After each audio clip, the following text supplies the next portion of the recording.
Andrew, let me ask you this. There's probably a bunch of guys right now that are watching this. Don't have a Valentine, right? Or maybe got over a hard breakup and, whatever, their fucking girl's out being a whore right now at the club because a lot of girls, this is actually one of the best times to go to the club because all the girls are whores on Valentine's. What would you tell, what should they do? One, right? Walt told you that one. Walt, yeah, he's there every Valentine's. Sorry to keep you. Actually, matter of fact, we're keeping him from the club right now. He wanted to go. Sorry. You too. Me? Yeah, you want to go too. You got proof? Okay. I'm gonna continue. Nobody here believes you, man. So, Andrew, Trista, what would you suggest to that guy that's watching this right now that's probably down in the dumps, doesn't have a Valentine, or maybe his girl left him to go to the club and be a whore tonight?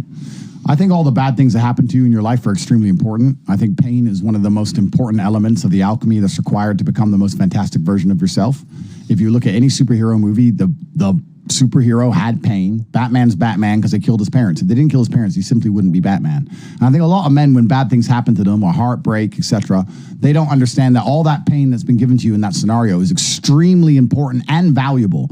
Probably the worst experience as a man is to go through life and everything go right all of the time. Actually imagine that. You're born, you wake up, everything's fine, no one's trying to kill you, no one's trying to put you in jail, your girl ain't gonna leave, and you don't have to go gym, and no one's gonna try and fight you, and your bills are always paid. That sounds depressing to me. Genuinely. All these bad things are supposed to happen to you so you can level up. You're supposed to go through the pain so you can get better. It's a universal law it's a constant of the universe. Even if you want to build bigger muscles, you have to destroy the old ones. That's how they grow bigger, right? You want to be more resilient. You want to be more observant. You want to be more capable of dealing with negative scenarios or heartbreak or bad things happening to you. Well, then you better get used to pain. Pain is the flavor of life.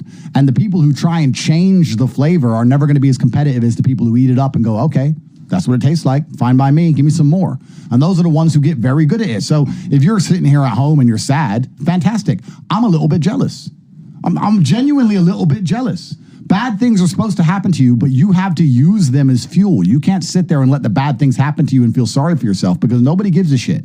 I don't give a shit. Your friends barely give a shit. The girl doesn't give a shit anymore. You got to take all that pain and turn it into something good. That's your responsibility as an adult because that's the only thing that allows you to have absolute sovereignty and control of the situation. I want to say this too real quick. Reddit doesn't give a shit. Your blogs don't give a shit.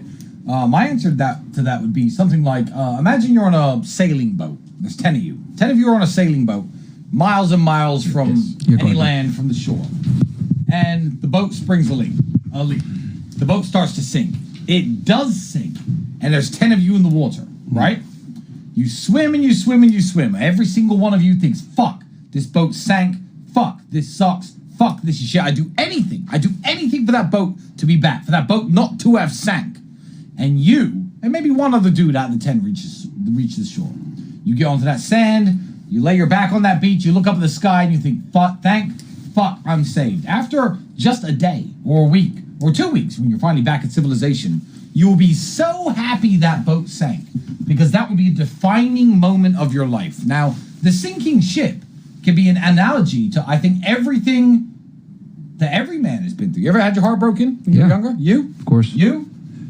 No. Shut the fuck up, Marcel. Well, you're an ice cold player. Yeah. But let me tell you something. Thank you, bro. Tristan Tate, who was once known as an ice cold player. I was once a 21, 19, 22-year-old kid who had his heart broken.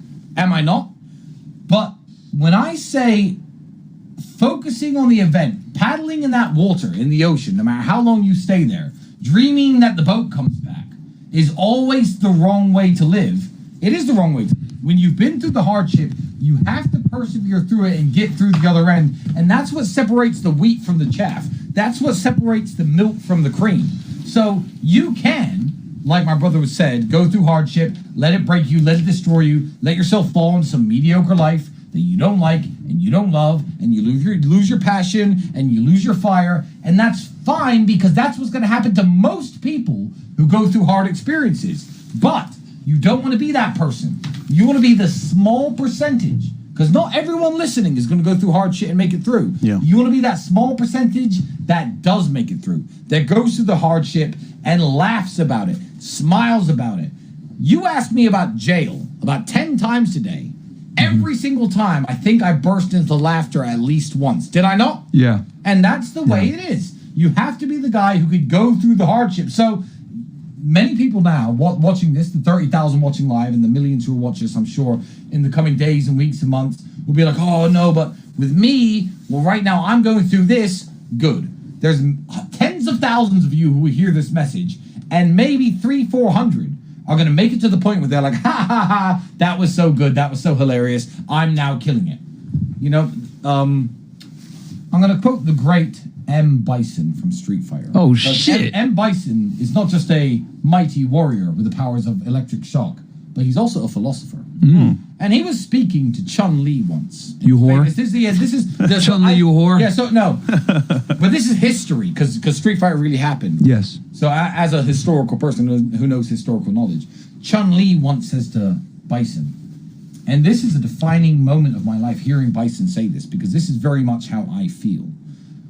Chun-Li says, you burned my village. You killed my parents. You murdered my family. You blah, blah, blah, blah, blah. And he was like, what, I did? And she was like, what, you don't remember? And his exact line was, the day that Bison graced your village is the most important day of your life. But for me, it was Tuesday. And the way that I have lived through all of my heartbreaks, through all of my setbacks, through all of my losses, to everyone listening who I've ever lost, I always say, everyone I've ever lost is worse off without me. They now are 35 to 40-year-old men and women and men. And the most interesting fact about them, the first thing they bring up within 10 minutes of conversation with anyone they meet is, yeah, I used to date Tristan Tate. Yeah, I used to be friends with Tristan Tate. And I don't even remember who the fuck they are. So that's what persevering gets you. Bit long-winded, but... No, that's fucking well awesome. said, bro. Yo, Don DeMarco. Well said, Don DeMarco. Become the fucking bison, you M. faggots. Bison. Become the bison. Destroy villages and don't even let niggas... They remember you, but you don't fucking remember them. Let's fucking go. Chun-Li's a slut. But I do want to say this real quick. I do want to say this because you guys talk about this all the time, and I really want to fucking drive this home. You guys are my age range. Remember when you used to go to school and everyone was like, what do you want to be when you grow up? I want to be an astronaut. I want to be a fucking scientist. Yes. I want to be a fucking doctor. I want to be a lawyer, etc. Yes. You know what happens now when we ask guys, kids, what do you want to be? I want to be an influencer. And this is for all the younger guys here watching this, right? You got a bunch of older guys here at the table that are going to tell you how the fucking world works. I get it. A lot of you guys watch these young streamers that are fucking doing crazy shit on the internet to get views. Maybe they're big on TikTok. Maybe they're big on YouTube, Twitch, Twitter, Kick, whatever the fuck, right? Yeah. But I want you guys to understand that that's not real life. Real life, for most of you, is working a minimum wage job. Real life, for most of you, is figuring out the value of a dollar. Real life, for most of you, is grinding and figuring out how life really fucking works. The worst thing you can be is rich while you're young. I genuinely think the worst thing for a man is become wealthy young, bro. It's the fucking worst, because you don't learn the characteristics that people that are wealthy have to develop to earn the money that earn them respect in society. Yeah. Think about this. All these crypto millionaires, they're at a fucking club with a bunch of chicks, right?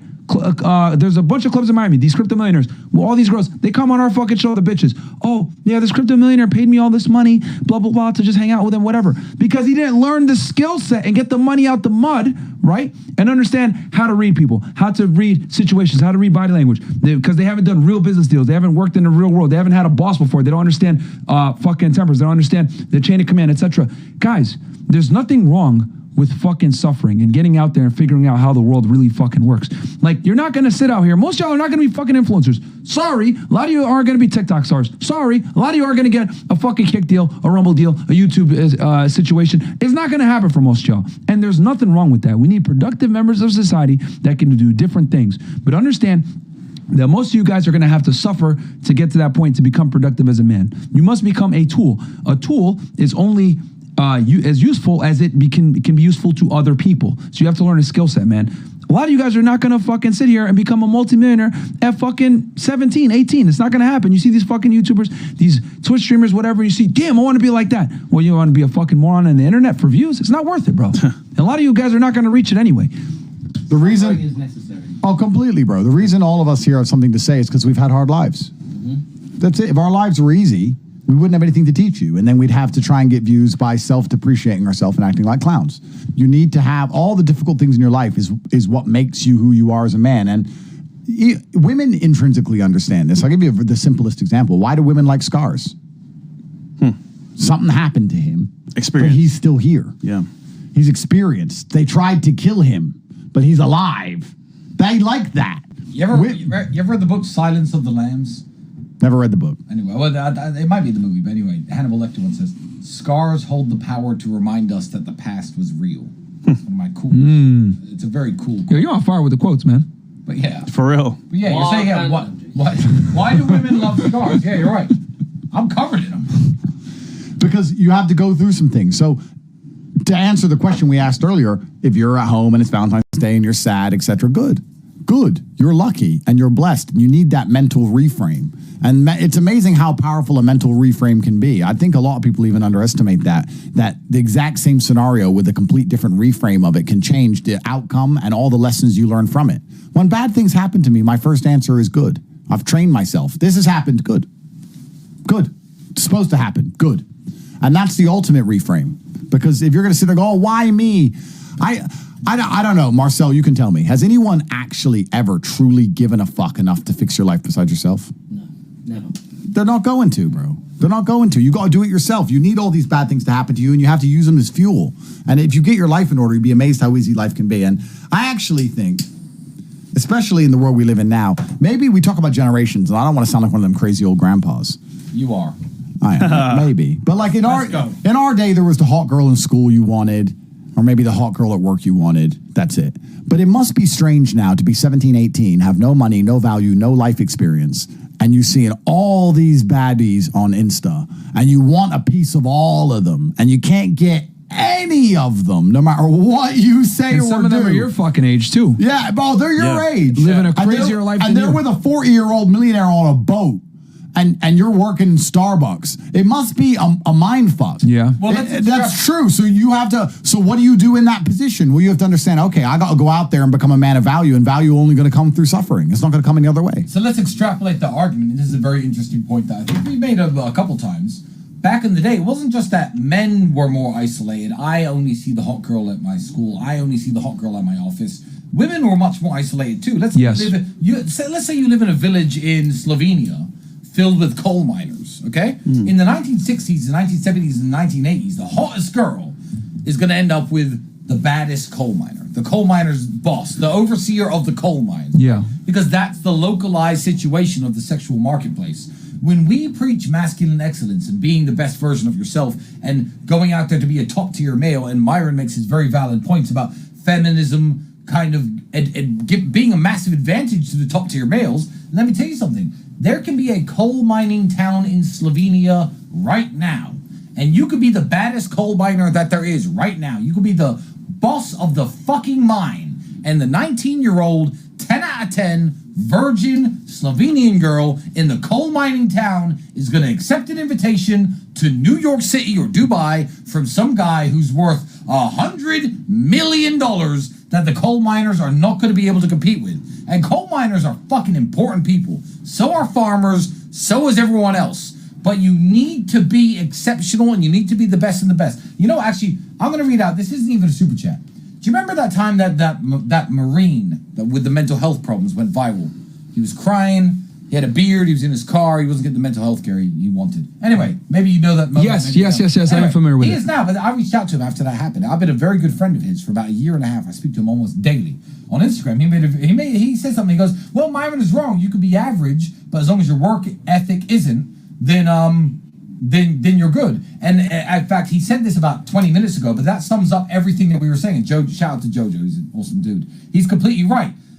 Andrew said it. You know, what did you say? Potential. You could smell potential. Oh, yeah, potential is loud. Yeah, potential is loud, is what you said. Yeah. Yeah, people know if you're a high value dude, if you're trying your best dude, if you're a top tier dude. It doesn't necessarily mean the $50K a year, but people can smell it on you if you're going to be able to go the extra mile to provide them with a good life. Go the extra mile to back them up. Go the extra mile to be their friend. Go the extra mile to be that good husband. Go the extra mile to be that good father. People can tell these things on you. So Jojo's actually right. He was dismissing a point that you had made earlier. But Yeah. Is that my point? Yeah. No, the point is, I think the general point of the universe is Good rant. No, but the general point of the universe is that women have standards and expectations. That's fine. So you need to be the best version. But you need to have them for yourself, and you need to have them for your friends, and you need to have them for women too. I don't think there's anything wrong with that. I'll tell you right now, if I think my friends are dickheads, I'll tell them to get rid. I'll tell them to go away. And if a woman thinks you, and if a woman thinks you're a dickhead, she can tell you to go away. Yeah. Whose fault is that? I think it's about choices, man. We all made a choice here to become better, to better for our families and for ourselves. And I think for most people, it's like, okay, what do you want out of life? How do you get this life for yourself that you want? I look at it as, okay, if someone out there has it that what I want, what are they doing right, what I'm not doing? And I don't ever say, oh, why not me? It's like, why not me? How do I make it happen for myself? So making a choice for yourself, for your family is very important. So yeah, I think guys, say, oh, this is why I'm not successful, instead of finding a way. Okay, this is how they keep accepting the no versus finding a way to get yes.